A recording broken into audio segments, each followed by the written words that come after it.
As campaign season heats up, a race we're following in the Democratic primary, the 109th district for state legislator. That seat currently held by Republican Representative Karl Bohnak, who will presumably seek re-election in 2026. It's a two-year term, and as of right now, we're hearing of possibly 3 Democrats vying for the Democratic nod.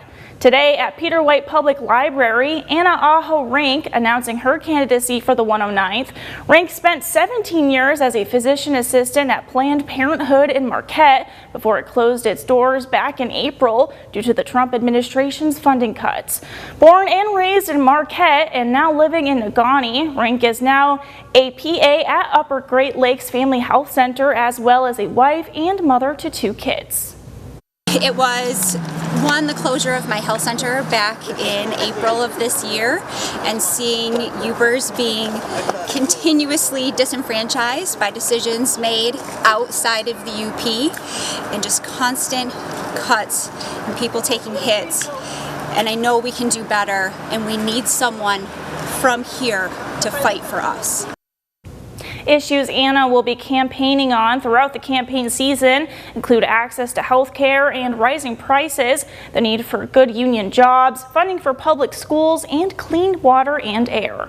1, preserving and expanding healthcare access for the UP. 2, helping to get good quality union jobs and expand on labor and trades to preserve the health of the UP and help our infrastructure. And 3, education for our children, funding for higher education, but also funding for K-12 schools. Filing deadlines aren't until April. Candidates will spend the next 6 months working to win favor with voters, raising money and gathering endorsements for their bid to challenge the Republican nominee, be that Bohnak or another challenger who wins the respective Republican primary next August.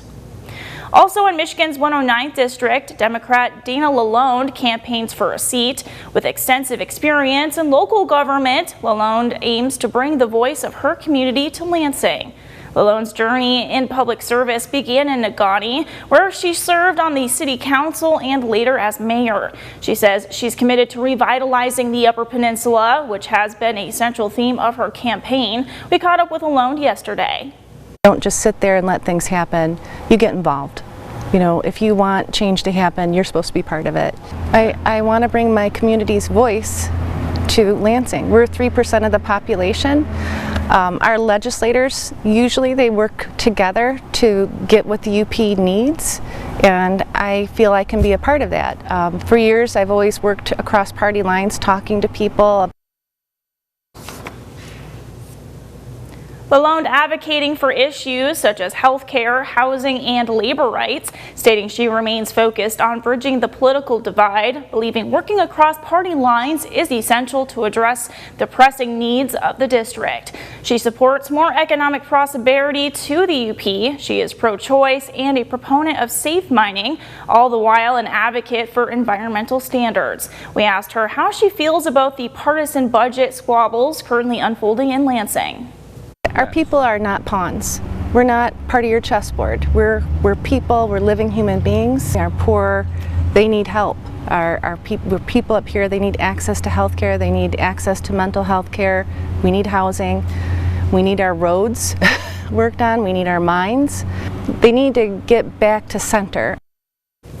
The political filing deadline, as I said earlier, is not until April, with more candidates expected to jump into the race in the Democratic primary. My UP News is working to confirm their candidacies and will provide multiple previews before voters take to the booths next August. And of course, we'll check in with Karl Bohnak and the Republican ticket in upcoming weeks.